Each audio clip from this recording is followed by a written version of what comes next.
What's up, my diggity dogs? It's me, Magardo.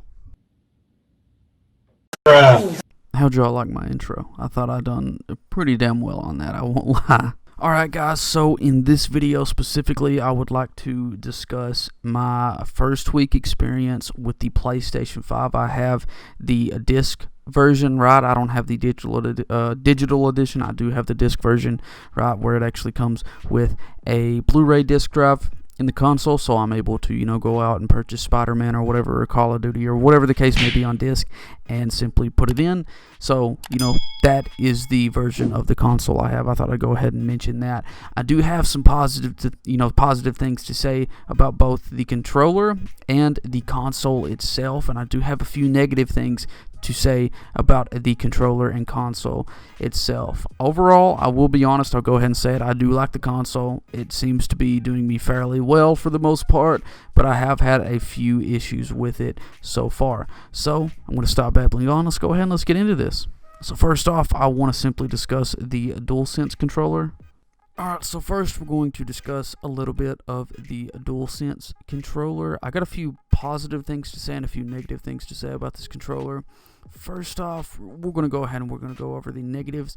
The big problem with the DualShock 4, and I really wish that they would have fixed it with the DualSense, but it doesn't appear to be as big of an issue, is simply battery life. Battery life on the DualShock 4 was absolutely horrible. I kid you not. I mean, I get that I've had, the main controller that I use now for a couple of years, and obviously with, a lot of use, battery is, going to be negatively affected over long term, right? So, the controller is going to die quickly, much more quickly than what it did whenever you first got it. This controller is kind of the same way, and I have a feeling I'm going to experience the same thing later on down the road, where I'm going to have to charge it at least 2 times during like a 6-hour gaming session, which is absolutely awful, and that's even with something like vibration turned off. It's something that isn't like a deal breaker, it's just something that's very annoying and inconvenient, and I have a feeling that this controller is going to be the same way, because every time that I play, a good 6 to 8 hour gaming session, I do have to plug in this controller and charge it. I do like how they switched it up to USB-C. I like that. I will give them props for that. I do like the controllers, or not I do like the controller, okay, but I was going to say the triggers they got on this. These triggers are something that's really cool and innovative. I will be honest though, I kind of feel like it negatively affects impact, especially whenever I'm trying to play like, Call of Duty or something, and I get into a gunfight with somebody. I feel like they have the upper advantage, if they're using like a different controller, such as the DualShock 4, or they're using, the Xbox controller, right? I feel like that they have a bigger advantage because they can simply, push down on the triggers much more quickly than I can. I can turn that setting off in the menu, so that's a good thing. But if I was to, have it enabled, I feel like I would definitely have a disadvantage whenever you compare it to other players. Either way, it's still a pretty cool feature, and I like how Sony's trying to be innovative, right? Next thing up.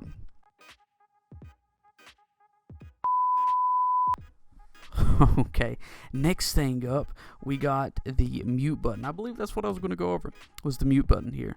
I like the mute button. I like how you can actually press this to mute. I like that they have like a built-in microphone, so if you don't want to plug in a headset, you can just talk directly into your controller. That's pretty cool. They got the touch bar up here. I never really cared for it on the DualShock 4. It wasn't something that appealed to me. I never really seen it being used in any games whatsoever. So I mean, yay for the touch bar. I don't really know what else to say about it. Overall, though, the controller feels really comfortable. It feels really nice. It's a good controller. I definitely feel like it has its pros and cons, most definitely. But overall, I like it.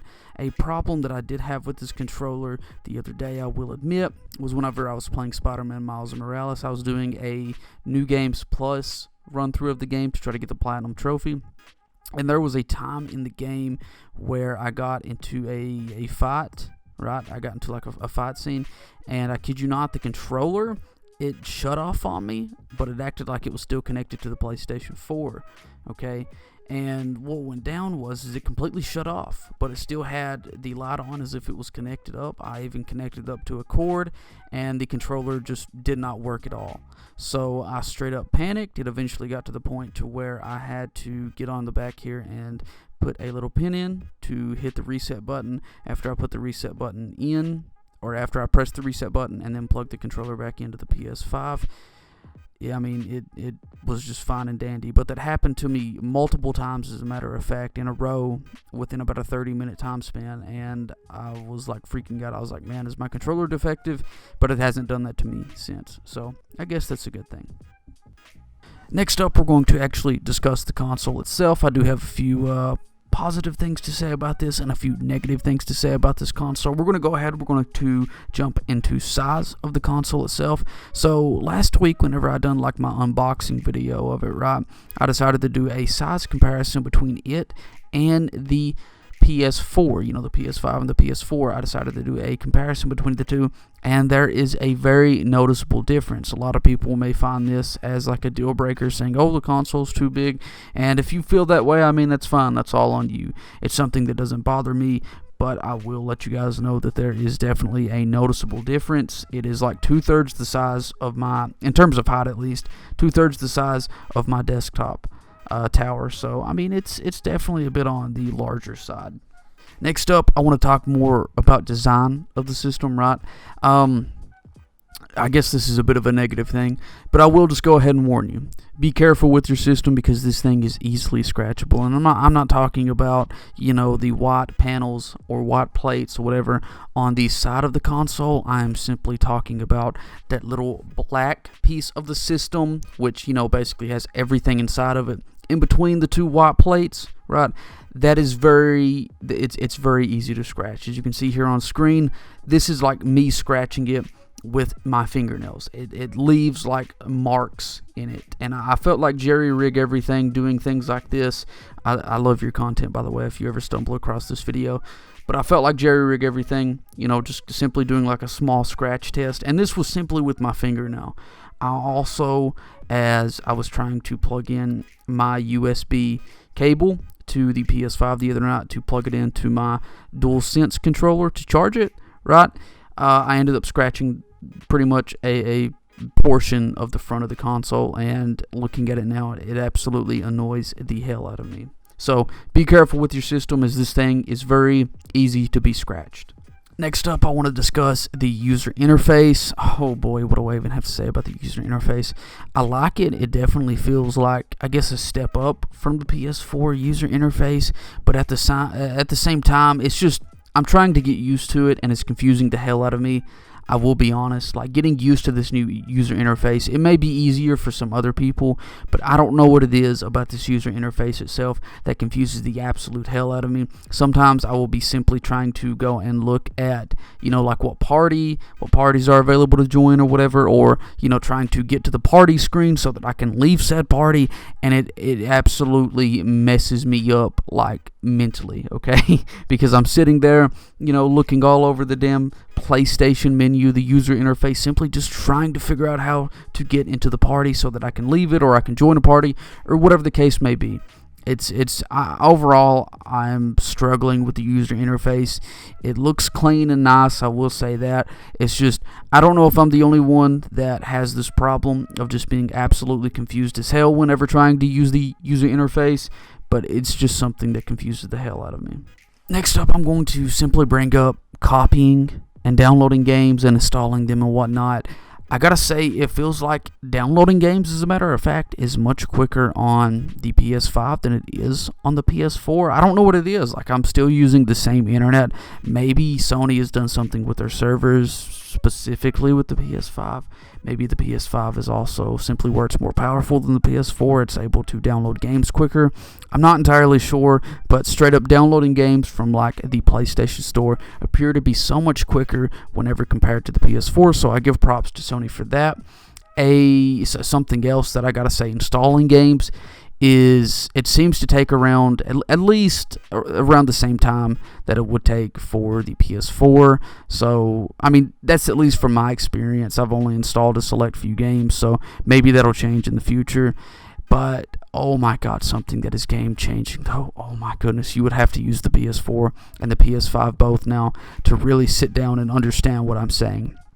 The PS4, whenever you would simply copy updates to games, like let's say you download an update, like for Call of Duty Modern Warfare, right? You download the update, and normally the updates are absolutely outrageous sizes, and I'm not going to go into a rant about that, but you would download those updates, you would then have to copy them to your hard drive on there, on the PS4, and it would take ages. I remember sometimes sitting there for up to like 30 minutes, just doing nothing than just copying an update.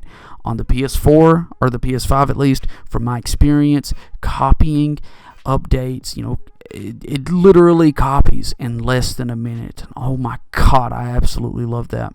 Next up, I want to discuss storage. It's something that hasn't affected me as of yet, and I know it's something that's going to affect me in the near future. Storage on the PS5. Storage right now is currently very limited. You're not able to expand your storage, as far as I know, at the current moment, using a new hard drive or a new SSD. My bad. And the PS5 is currently locked. And I understand why Sony's doing it. If you want to get more into it, you know what? Sony's doing it simply because they need to make sure that there are enough SSDs out on the market for the PS5. Okay, there we go. Anyways, so yeah, storage right now is an issue for a lot of people. It's something that hasn't affected me as of yet because I have just a very select few amount of games on my PS5, so it's not like something that's absolutely outrageous, right? But I do have a feeling here in the near future I will definitely have an issue with storage, especially considering the fact that Microsoft done this, and I give props to them, and I do not give props to Sony because they did not do this. At least from what I know, you can actually transfer the data of your games from your Xbox to like an external hard drive or whatever, and whenever you need to change it back or transfer it back to actually play said game, you can do that, but on PS5 you cannot. So instead, if you need to clear up space on your hard drive or SSD, my bad, you need to straight up delete the game, and if you want to play it again later, you have to re-download it currently. So that is something that's very inconvenient, and I cannot give props to Sony for that because they are not doing that. So all in all, the PS5's storage is very limited currently, and hopefully Sony will put out like an update or something soon where they will allow what Microsoft is doing, to where you can transfer games over to an external hard drive, and then whenever you want to play those games again, you can simply transfer them back over to the SSD on the PS5. Now finally, something I would like to discuss is frame rates and freezing and console shutting down and whatnot. So have I had experiences with freezing on this system? As a matter of fact, yes, I have had multiple experiences with freezing on this system. Specifically, the first day, I kid you not, I had it plugged in for no less or no more than like 20 minutes. I kid you not, I booted up the system, and I set up everything. I put in Spider-Man to start copying and installing and whatnot. And while it was installing, I loaded up Astro's Playroom to give it a shot, right? I decided to check it out. I kid you not even 10 minutes into playing Astro's Playroom, the console straight up froze on me, and I was like, oh my god, don't tell me I got a defective unit. And it was something that scared the absolute hell out of me. And that was legitimately 20 minutes into having the system. So I'm not going to sit here and defend Sony, even though I love Sony's, platform and consoles and whatnot. I'm not going to sit here and defend them. I'm going to call them out with how the system performs. So legitimately, the first 20 minutes that I had the system, it froze on me. That's crazy. Maybe it was just a bad experience for me. Hopefully it doesn't do that to other people, because that's kind of going to give other people like a bad first taste of the PS5. But that's something that happened to me. I straight up, 20 minutes in, console froze, and it's done that to me multiple times. But at least the other times, whenever it is froze, I can simply open up the menu to close out the application and load it up. So it was basically just the game freezing, right? But that first incident, I legitimately had to restart my whole console. I had to turn it off and then turn it back on, and it even gave me the error that my system had been unplugged, and to not do that. And I was like, I didn't unplug it. I sat there and I held in the button to turn it off. But yeah, that was legitimately what happened to me the first 20 minutes that I had the system. I haven't had any sort of issues installing games So, I mean, that's a good thing. Copying updates has been, fine and dandy too. Frame rates and, like stuttering and stuff graphic-wise, I gotta say, the graphics on the PS5 are absolutely amazing. I got nothing but positive things to say about graphics. Resolution that they have, 4K and 1080p. They should add 1440p. I don't know why they don't have that currently. That's aside from the point. Graphics and resolution, all of that stuff's great. Got no problem with that. Let's see, frame rate. Oh my goodness, there have been times where I notice like significant drops in frame rate. I've noticed like stuttering that is absolutely awful. Specifically playing Call of Duty Black Ops Cold War Zombies, I noticed that frames went down. I have a 60 hertz monitor, so frames are capped to 60 at 60 FPS. There have been times where while playing Call of Duty Black Ops Cold War Zombies, that I have noticed, frame drops where it goes down to what feels like 26, 27 frames. And I'm not joking about that. Maybe it's something to do with the PS5 itself, or maybe it's something to do with simply, Call of Duty Black Ops Cold War. Maybe, I don't know, not being optimized fully for the console yet. I'm not entirely sure, but I have noticed stuttering and frame drops. I noticed stuttering and frame drops in Spider-Man Miles Morales. It was towards the end of I can't remember my first playthrough or second playthrough, but I remember swinging through, the city as Miles, right? And as I was swinging, I noticed like small pauses is what it seemed like. Small pauses. So, in other words, stuttering in between like movement. And it was something that bothered me. I was like, man, maybe I'm going to have to restart my console. After dealing with it for a good, 4 or 5 minutes, it finally just went away. So I don't know if it was just like a glitch in the game or if it had something to do with the system itself. I'm not entirely sure. So all in all, would I recommend going out and picking up a PS5 currently? Honestly, no. If I had to recommend to you guys when to go pick one out, or pick one up at least, I would say wait until like the second quarter of 2021, if not later than that, to give Sony plenty of time to sort out these issues that people are having, to also add in basic features that should have been included in the initial console launch. I'd say hold off and wait until like the second quarter of 2021 of next year before going out and picking up a console. That's not me telling you, hey, hold off. That's just me kind of recommending you guys. If you ask me, hey, when would be the earliest time that you'd recommend me to go pick up a console? I'd say at least like the second quarter of 2021. That gives Sony plenty of time to fix up issues and whatnot, add in basic features that should have been added to begin with, such as being able to expand your storage or being able to simply switch games between hard drives, an external hard drive and the SSD in the PS5, just basic things like that. Overall, though, I've had both a positive and negative experience with the PS5 so far after my first week, a little bit over the first week of having it, right? But, if anything, if I had to say anything, I just recommend holding off until you pick one up, until like at least the second quarter of 2021. So anyways, guys, thank you all for tuning into this video. If you all enjoyed it, please go ahead and smash like. It would be super greatly appreciated if you all did. Love you guys. Stay beautiful. Do not go ugly on me either, man. And I'll see you all in the next one.